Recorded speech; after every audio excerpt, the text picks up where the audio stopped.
Bye-bye.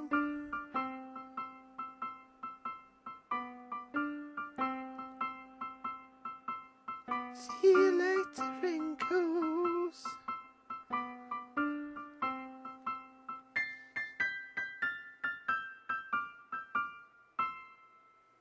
Good night, Monkey Man. Bye.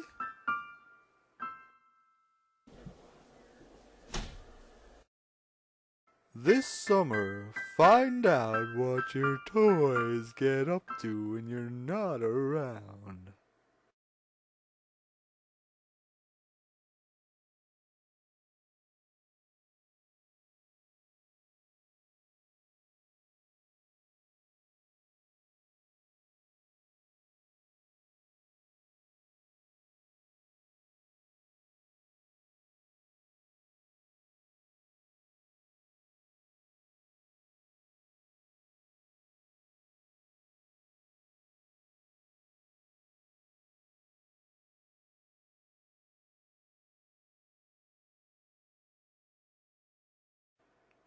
Absolutely nothing. Oh, hold on. No, must just be a draft. Absolutely nothing. Your toys have no soul.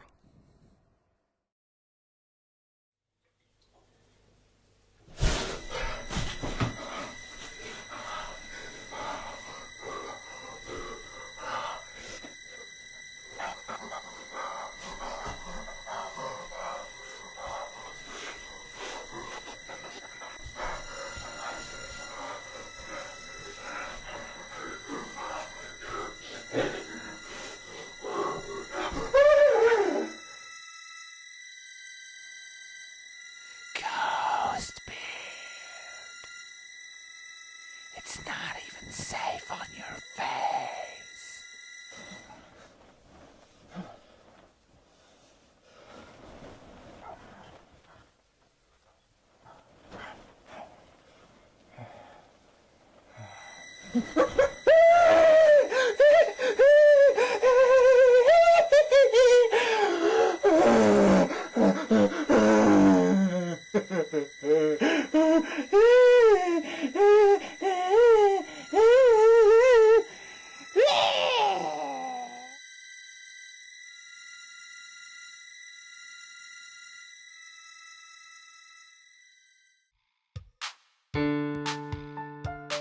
She was the greatest street dancer of her generation.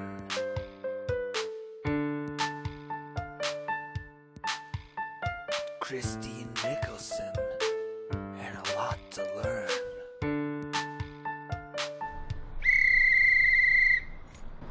You call that dancing? Her new coach was a maverick. Yup. Who are you? I'm your new coach. Get your hat on and let's learn how to dance. Okay, lesson 1. Put your right leg in. Take your right leg out. Get it in. Get it out. Shake it all about. I said all about. This is too hard. We'll start at the beginning. Slowly but surely she improved. Right arm in, right arm out, in, out, shake it all about. Good. Okay. Left arm. Left arm in. Oh! Oh! I'm sorry, it's too hard. It's too hard. Okay, it's okay, it's okay. I'll just take you through it, right? It's fine, just relax your arms, okay? Let's see it. Left arm in, left arm out. It's just like we did with the right arm. In, out, and then shake it all about. Shake it all. Shake it all about, okay? We're gonna get there, Street Dance 5. Back to basics. Put your right arm in, your right arm out, in, out, shake it all about. You do the hokey pokey and you turn around. That's what it's all about.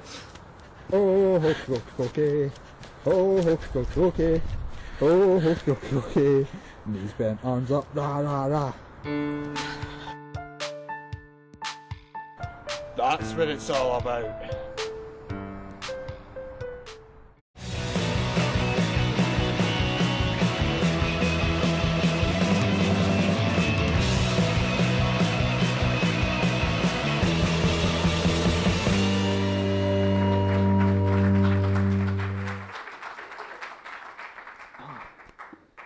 Hello.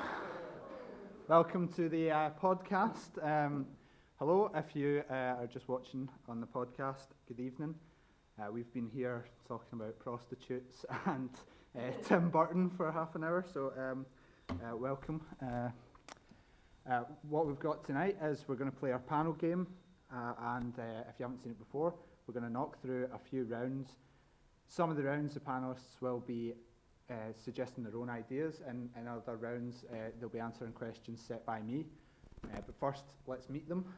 Please welcome back to the stage Scott Brown, Martin Greechan and Chris Murphy.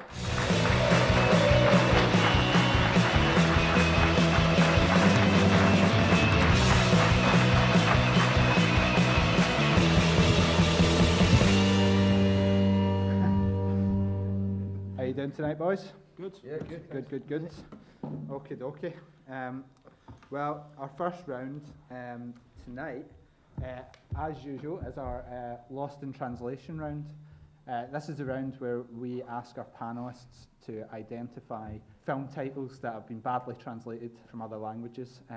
We've put 5 up, and you have to tell me what the original English title was of these. Our first question of the night is the brilliantly titled Picnic with Death. Any thoughts? Ants? No. Ants? No.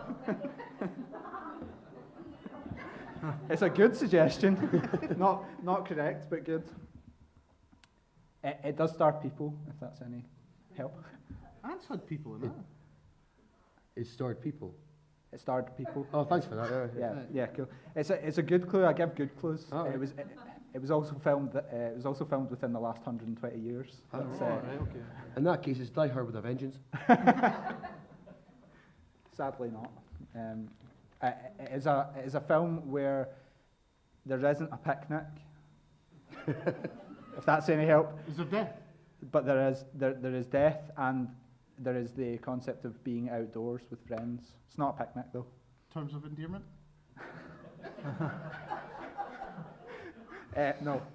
What if I give you the director? You're all seen film Buffy. Okay. Thank you very much. You're buff to a sheen with your film knowledge. I can see my face in you. It's John Boorman. Oh, so it's shit then.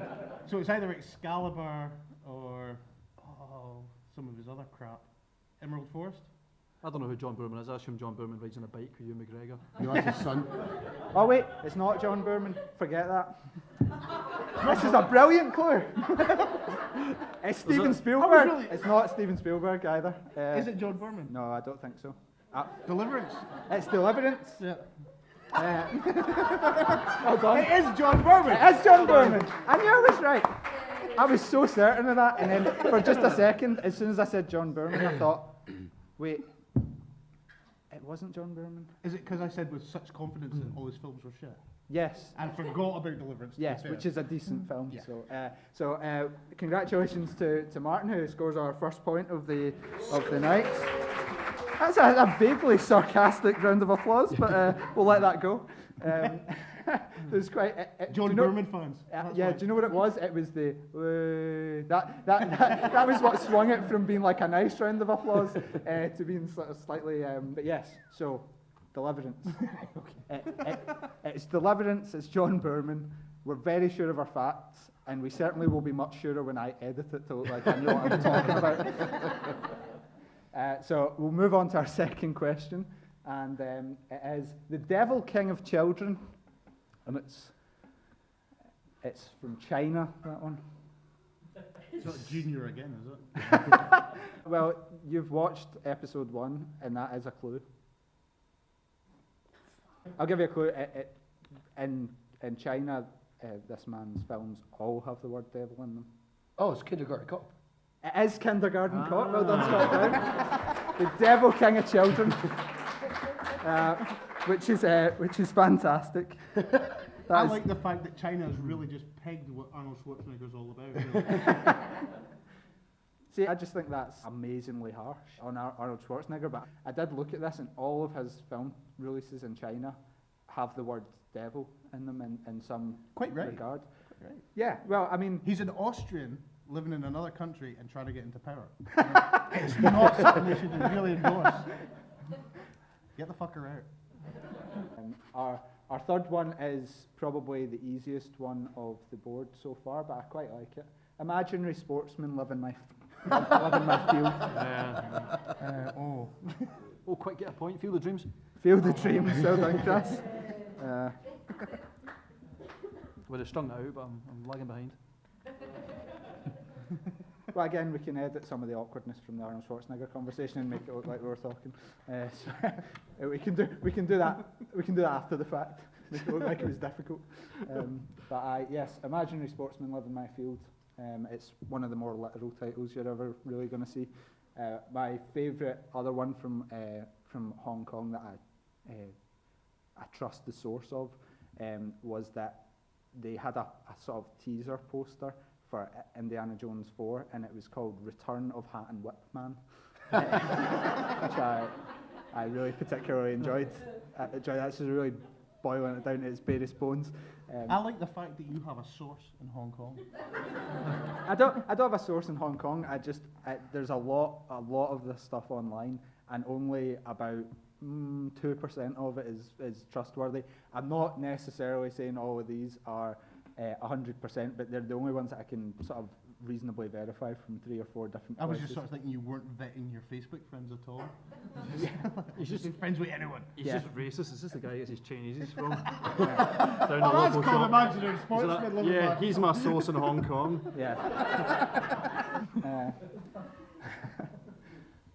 We've got directly into the balls. Deep throat. The accused.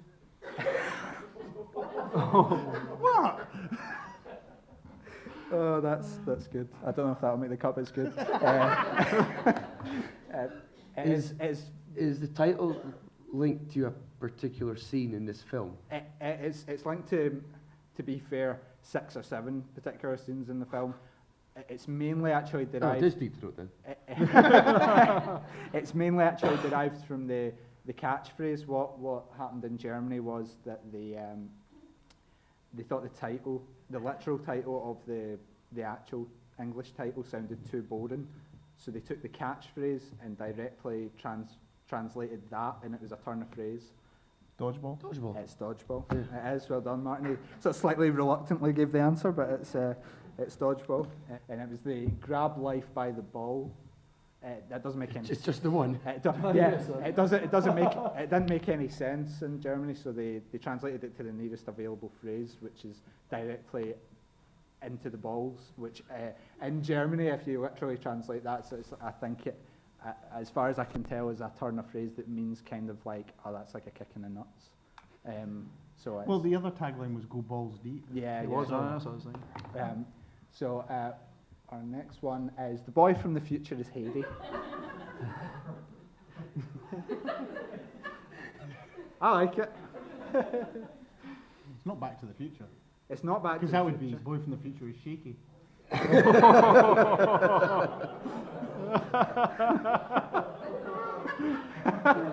You said he's not a stand-up. Yeah. I'm a sit-down sort of.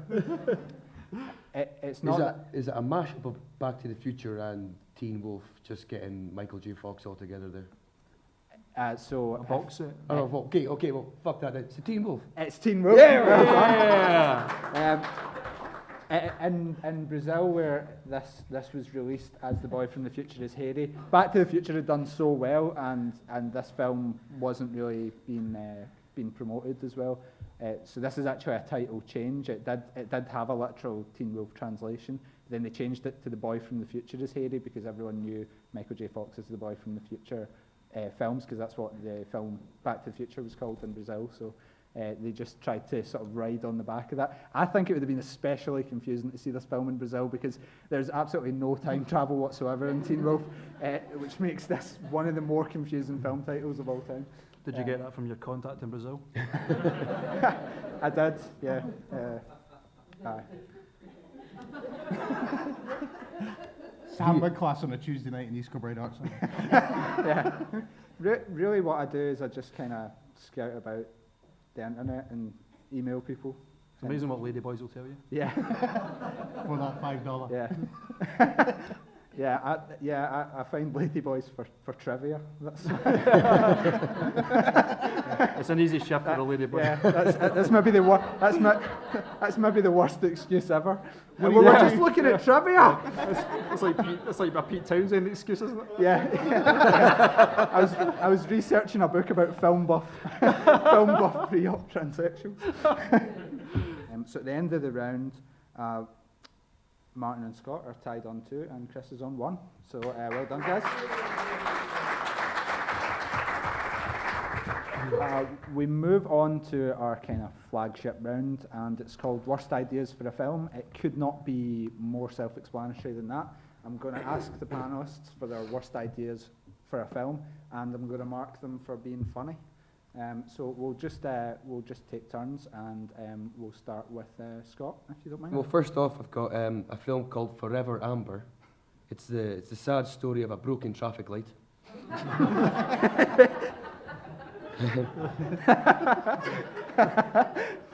I've also got, it's more of a premise really, but it's, a man tries to save the lives of millions of Jews from Nazi-occupied Germany, but no one takes him seriously due to his speech impediment in Schindler's Lisp. That's a definite point for a good pun there, Chris. I've got 3. A severely autistic man leads an uprising before tomorrow's Grand Prix, and Bahrain Man.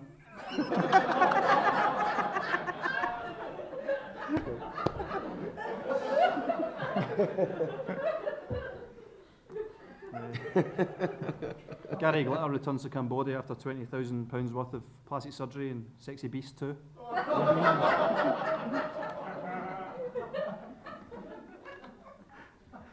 And more of a general idea is I know the Avengers is out. Is it this weekend? Next weekend? Yeah, next weekend. That's like Iron Man, Thor, Captain America, the Hulk. It's all the top superheroes. I'm looking for a kind of alternative version of that where it's like Peter Tobin, Fred West, Harold Shipman, Robert Black, and Kate and Jerry McCann,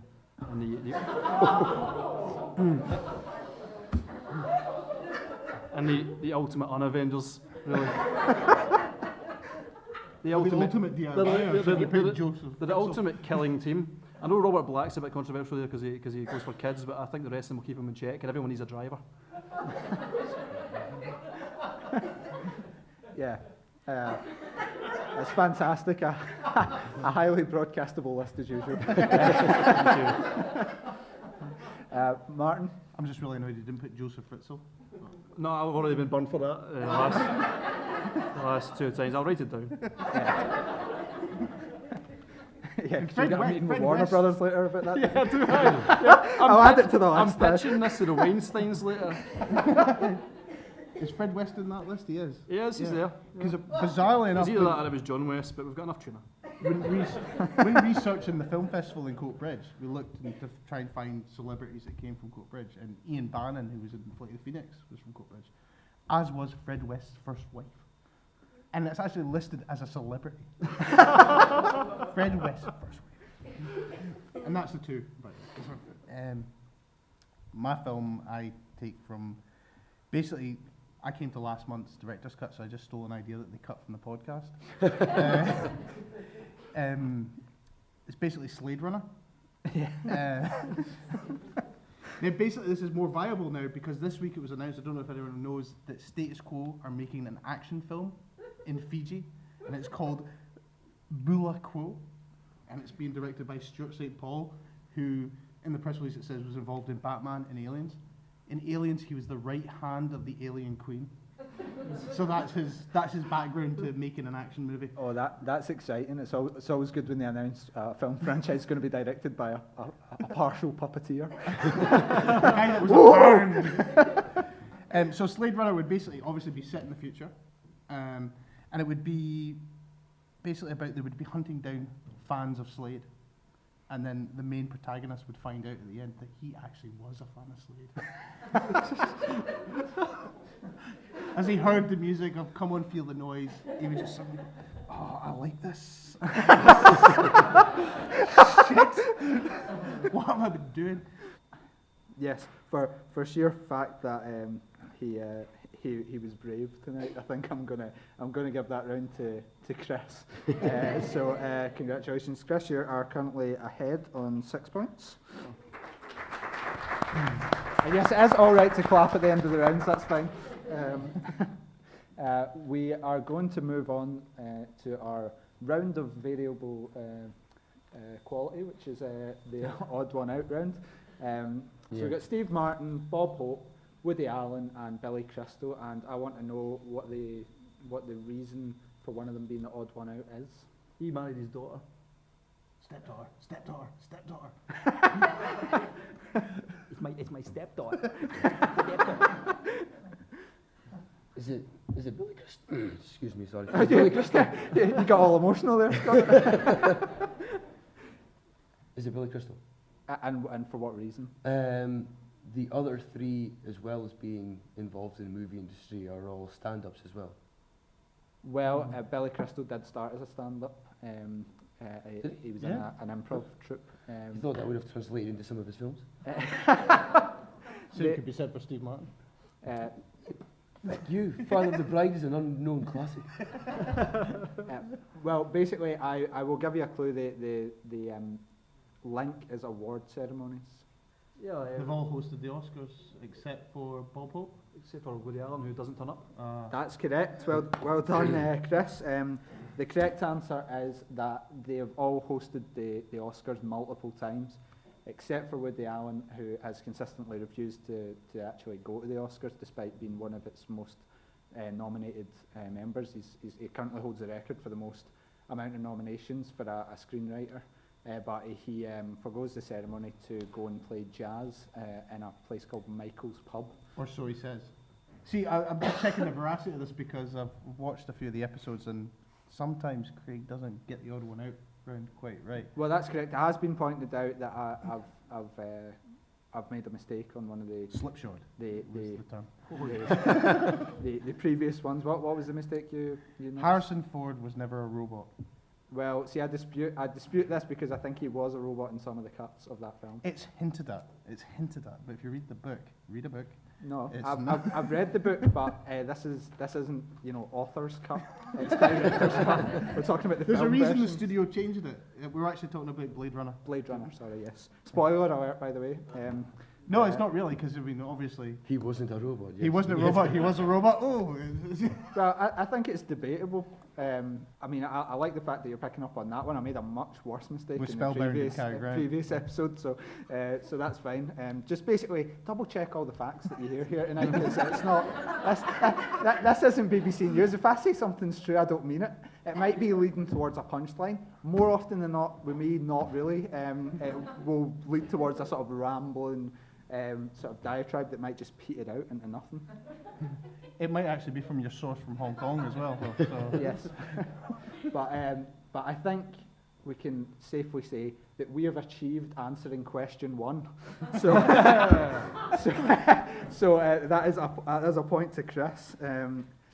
Yes, please begin that. Yes, please. Well done. Thank you. Thank you very much. Really, basically, if you're ever in a quandary about whether or not it's the time to applaud, it's the time to applaud. We'll move on to our second question. Same rules, I'll give you some points if you can tell me who these people are. Oliver Reed. Bruce Lee. Bela Lugosi at the end. Bela Lugosi at the end. I can't quite see who she is. It's not really a very well-known picture, but it's Natalie Wood. Really? Well, you've lost me. Yeah, she looks pretty good in that picture, though. That's pre-boat accident then, isn't it? Well, I wasn't going to show a picture of her corpse. Was it? Who's the odd one out? And then it's just like three actors, and you know, Not wanting to sound sort of racist here, but it's pretty obvious. What accidents aren't Yeah. racist, man? it's not that obvious. It's only obvious if you're a It's racist. Bela Lugosi. Only Bela Lugosi's the only one that's not actually an American citizen. I see what you're doing. You're trying to pull that back, but Yeah. I'm going to edit that to show your full racism. You're not going to get the benefit of your scramble to. Was it they all died accidentally except for Oliver Reed, who just died? No, I mean, I don't think anyone really means to die. I think. But He was going for it. Ollie was going for it. well, the death is the connection. They've all died young. But Well, they, not Ollie Reed. yeah, but Or well, Bela Lugosi. he was what 60. Well, if they all something? sort of died, I don't know, before their time, apart from Yes, but what were they doing Apart from when Ollie they Reed. what were they doing at the time? Drinking.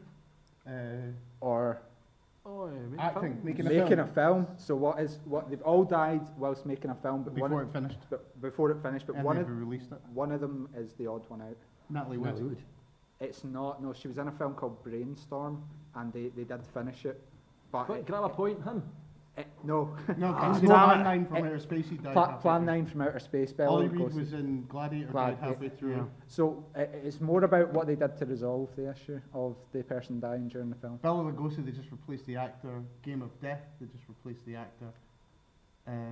Natalie Wood, they must have replaced the actress, and then in Gladiator, they just digitally Ah, he cut was him to in Yeah, ribbons and made him a that better actor. Martin's film knowledge is brilliant there.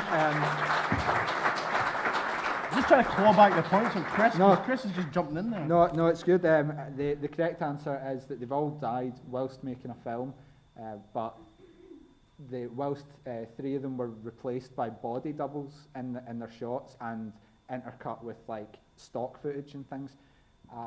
Oliver Reed, they spent $3 million digitally recreating them, and they used like CGI and a mix of like wireframes to make him be in See, the I film. would have thought it was Natalie Wood anyway. For the Ollie Reed drank himself to death. Yeah. Bruce Lee took some drugs and died. Bela Lugosi was a smackhead, and then Natalie Wood just didn't have very good balance. So you still get the same answer, but maybe not for the right reasons. Yeah, she had terrible balance when Robert Wagner kicked her off a boat. Allegedly. At the end of that round, Martin's actually snuck into the lead, so well done. You're winning on 7 points.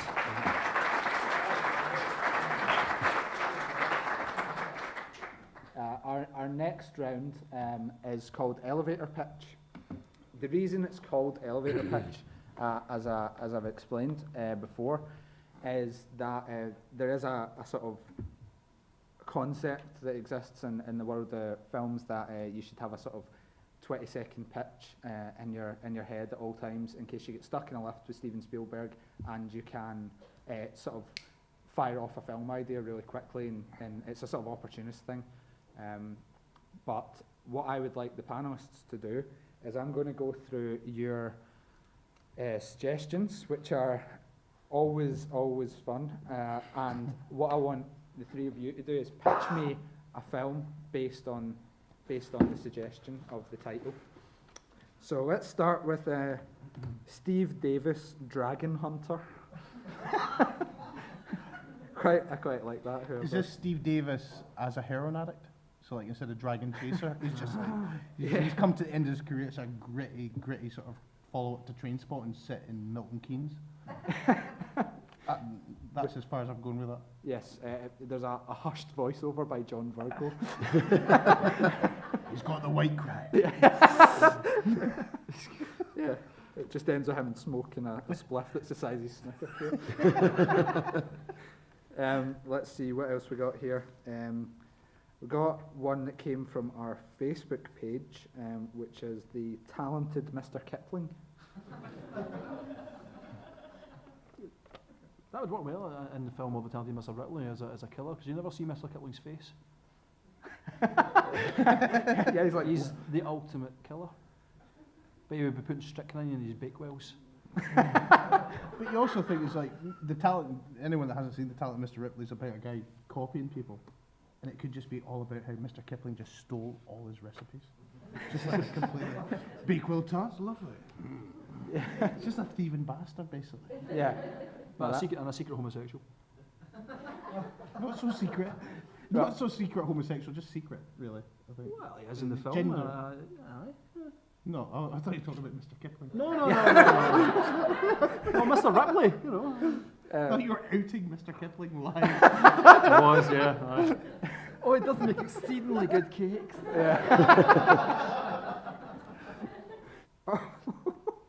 It really, I really need to speak to the person who wrote Celebrity Fist Off. Starring Michael Barrymore. Because there's a line to this sort of thing, and that may have crossed it. Steven Seagal, TV license enforcer. Doesn't he actually do this now, though? He does, he's a cop on telly now.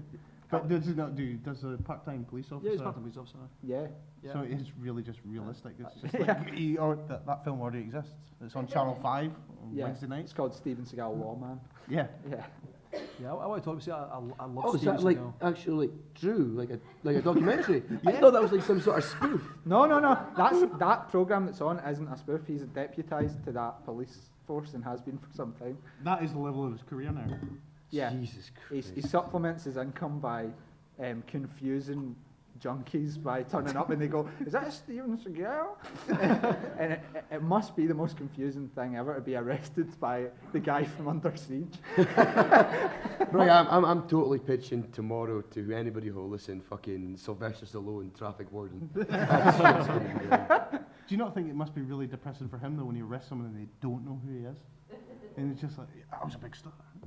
Fuck it, I don't know. Yeah. Don't really watch action shit. But he doesn't look like Steven Seagal anymore. Like, he looks like you bought a Steven Seagal doll and then melted it onto a table. TV license enforcer, are we wanting to run with this? I love Steven Seagal. Love him. Total guilty pleasure. I loved all his films. I used to watch his films with my sister growing up. Hard to Kill, Nico, Out for Justice. I've got a friend. He's especially Hard to Kill. Hard to Kill. Steven Seagal's in a coma for, I don't know, months. Yeah, he grows a massive beard, yeah, it's and he's amazing. lying there. And the only thing is, I've got a friend who just recently came out of a coma, and he's just now, after like months, getting back on his feet after physio. But Steven Seagal, after half an hour in that film, is up kicking ass. And he always finds a pool ball and a hanky somewhere. He always finds it anywhere he goes, pool ball and a hanky. But one of the things I love about Steven Seagal is that any 2 kitchen items in a microwave, that's a bomb. Like, he can set it to time for 30 seconds on a high heat, and it will explode. And it's just fantastic.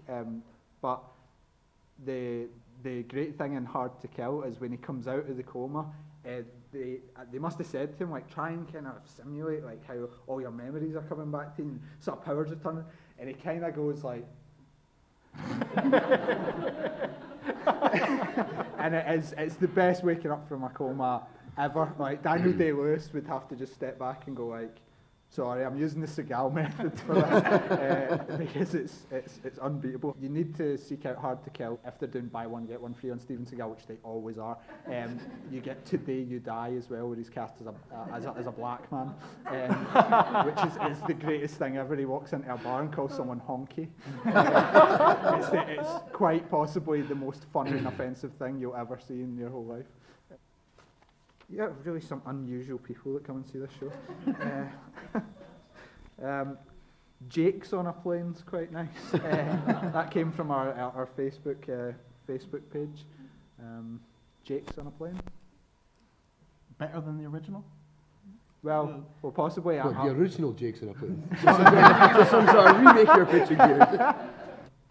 I mean, I don't know if this really needs any explanation, but it's certainly something I'd like to see, and whoever suggested this can have a point for me just for inflaming my imagination. But Psycho the musical sounds like it might be amazing. At the end of that round, everyone's pretty much on the same amount of points, so we're at a tie situation. Ooh. And we move into the last round where our panellists can score some points. It's called the top 3 round. This month it is the top 3 movie deaths. So what I want to say at the start of this round is that this round, on everything everyone says, assume spoiler alert beforehand. If you haven't seen the film, cover your ears. I don't think we're going to be spoiling anything that's worth it. But do be aware that we will be saying things about people who died in films. What the panellists have to do in this round is to give me their top 3 favourite deaths in films. They'll score points for a good answer, a good reason, but they'll score extra bonus points if any of their suggestions match up with mine. So we'll take it in turns. We'll start with Martin. I went for at number 3, Bernie Lomax in Weekend at Bernie's, 1 and 2, because he dies within the first half hour of Weekend at Bernie's, but he still manages to be in the whole film and make it through to the whole of the sequel. It's one to look up on IMDb and just go, what the fuck? That is an elevator pitch that you wouldn't believe. That's what I was going to say. I'd love to be a fly in the wall for Weekend at Bernie's too. So he died in the first film, but hear me out. We've got 90 minutes more of action with this guy who. This time he's going to Jamaica. That could be the pitch for anything, though. I'm pretty much on That's board what with that. Speed 2 was, really, wasn't Yeah, it? This time she's going to Jamaica. Yeah, it's sunny this time. Please come and see it. Number 2, I put down Ben Affleck's career in Gigli. That's really good. It was sort of a double massacre with J-Lo as well, but I just thought, no, Ben. And at number 1, I had the Arab swordsman from Raiders of the Lost Ark, just because it's my favourite of all time. Do you want to explain that for the audience? Basically, Han Solo. Yes. He shoots first. Yeah, that film, in Brazil, that film was called Han Solo Finds Treasure. Indiana Jones comes out and there's a guy swinging the sword and he just pulls the gun out and shoots him rather than fight him. Basically, the reason for that was technical. Harrison Ford had diarrhea and they couldn't film it any longer than that take, and that's the only reason that scene is there, and it becomes such an iconic death scene. And the fact that it's just because Harrison Ford had the shits. Number 1. I have to say those are very excellent, well thought out reasons, and an excellent piece of trivia, because I really genuinely didn't know the diarrhea thing. Tris? Yeah, I struggle with this. There's so many. There I is. didn't want to ruin films for people, except for the Sixth Sense. Everyone knows that now. But, Yeah. 3 is Bill Murray in Zombieland. If you've not seen Zombieland, check it out. But it is a total spoiler. If you've not seen Zombieland, screw you. If you've not seen it, it's an incredible death. Bill Murray, everyone's a zombie, and they break into Bill Murray's mansion, and Bill Murray has made himself up to look like a zombie so that he doesn't get killed. But then he sneaks up on the boy, and he turns around and shoots him with a shotgun because he thinks he's a zombie and kills Bill Murray. Being Bill Murray, it's brilliant. You've got to get it out. Number 2 is Matt Damon in The Departed. Thank you. Yes. And Affleck in that. See, I'm being. I mean, No, he's not. again, what we've got to say is that's a massive spoiler. It's a massive alert. spoiler. Screw you again if you've not seen The Departed. Couldn't care less. Uh, Leonardo DiCaprio, he's finally got his man. Leonardo DiCaprio. No. Yeah, sorry. I was getting all mixed up there. Yeah. DiCaprio dies in it as well. There you go. DiCaprio gets shot in the head unexpectedly in an elevator. You think the film's over, and then Matt Damon gets killed at the very end by Mark Wahlberg. Which, to be fair, is what I thought you meant, and it's no, also, that's it's what I was also a looking good for. one. But I will agree with you that Do DiCaprio is. you want me to ruin anyone else? No. And it's okay. at number 1, Hilary Swank in $1 Million Baby. Because and I feel myself growing a vagina as I say this, but it's the only film I've ever cried at. So, saddest movie death ever, my favourite movie death ever probably. Well, Although it is murder still, depending on whether you're in the far right of American politics or not. and a poignant end to Chris's list. A very unexpectedly, he went all serious. I've gone full circle there. Yeah, as much as I thought, I was like, here's a pause, right, and here's Chris going to go, and then I wanked off to it. I did! Yeah. Yeah. But you kept it classy until I ruined That's it. what I do, man. Classy guy. But it's a very, very good list, and I am going to add you some points for that. And last but not least, Scott. Right. Number 3 is one that a lot of people would put at the top of favourite/funniest deaths. But it's kid that gets crushed by pane of glass in Final Destination 2. Yes. If you've never seen this, this is basically... That is a really good one. This kid gets crushed by a pane of glass, and when he gets crushed by the pane of glass, I mean crushed. I don't know what the fuck this guy was made out of jelly, probably.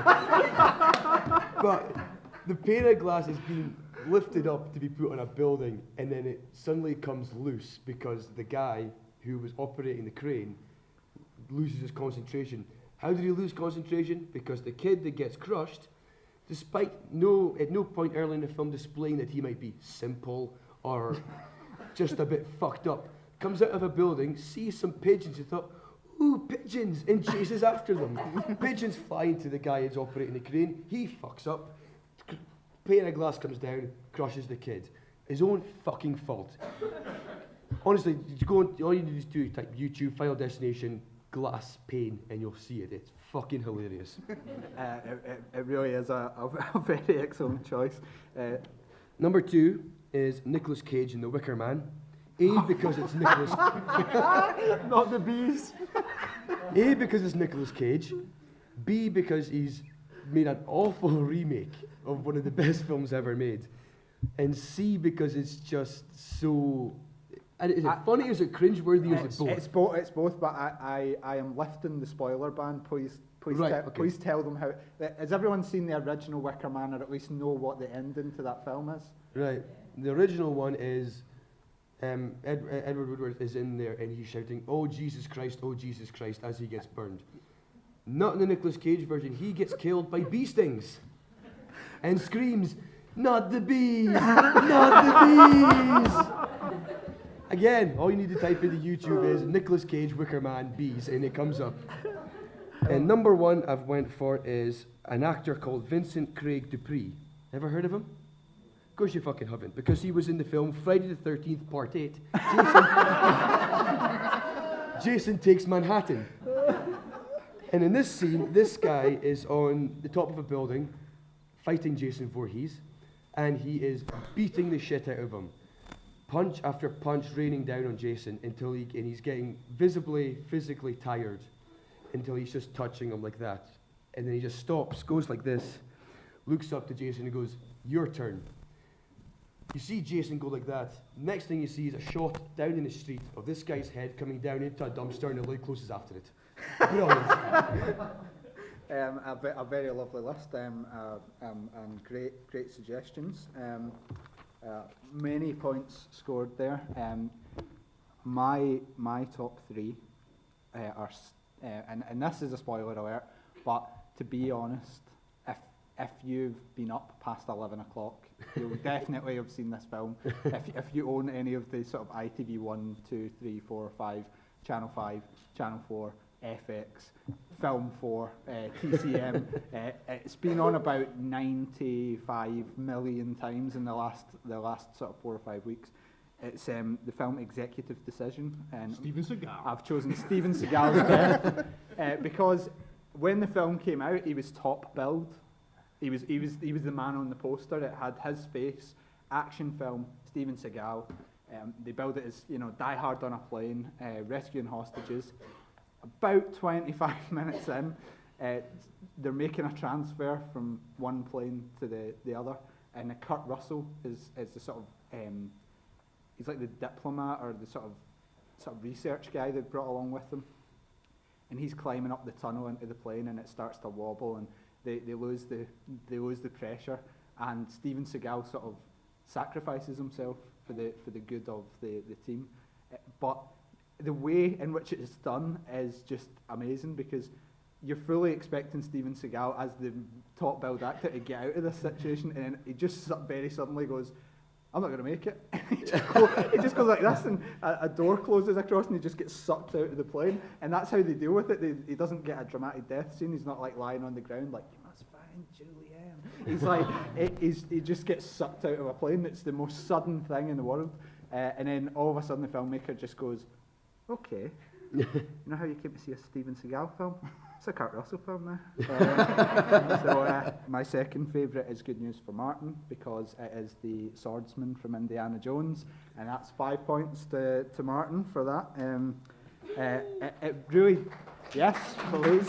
Like I said, up and down, go for it. It is just really the funniest thing ever. It's because he does the classic swordsman move, which is this one, and he just kind of looks at him for a second, bang, and it's just so brutal and brilliant and hilarious. And shit driven. Yes, and diarrhea related, which is even better now.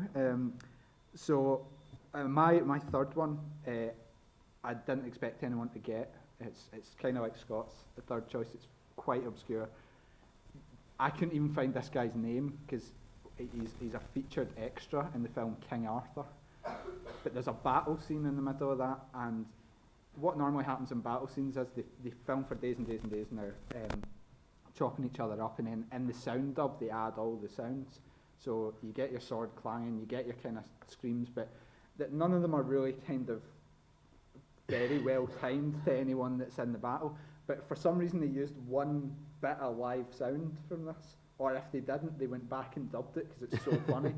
But King Arthur is chopping his way through the enemy soldiers, and they're all going like, ah, ah, ah. And then one guy, he really properly like chops him up with a sword, and he goes, shite!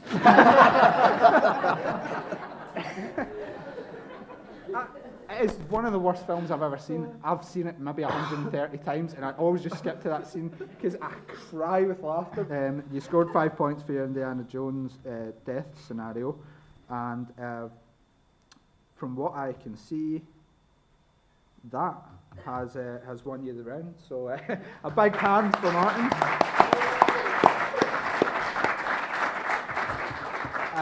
And with that, that's the end of tonight's show. And I can reveal that the overall winner and the top three round done some good. It is first timer Martin Greechan.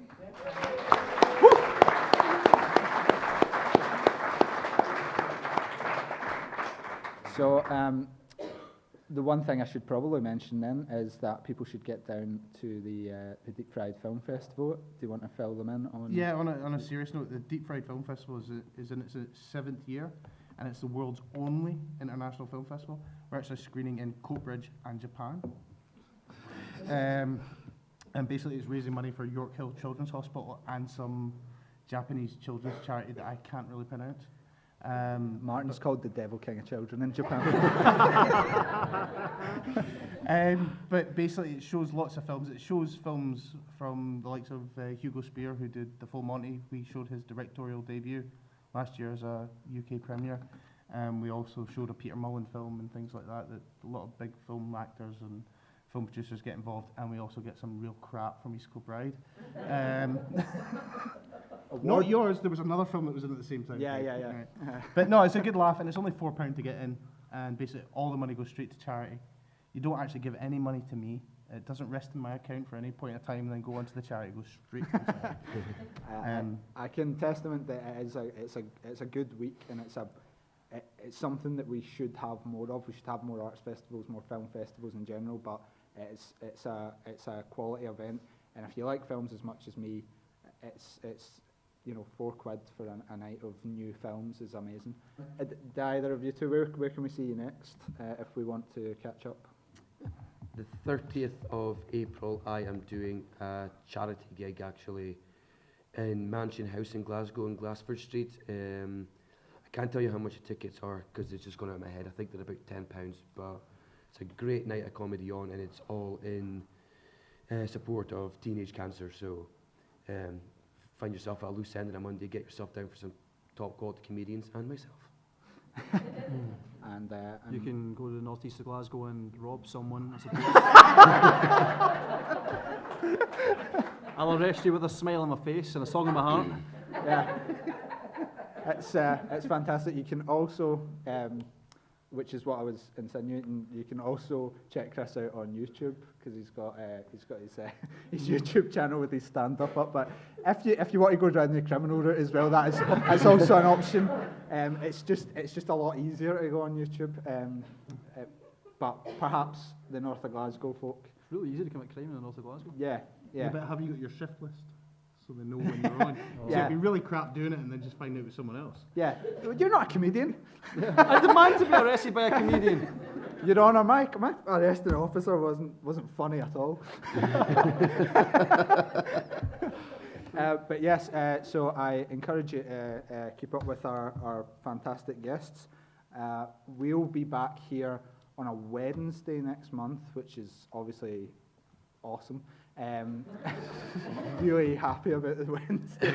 But we're back on the 23rd of May. We've got another great lineup, and you can catch the edited version of this half an hour. It's going to be called the minus toilet break edition, and that'll be up online on craigmeighan.com.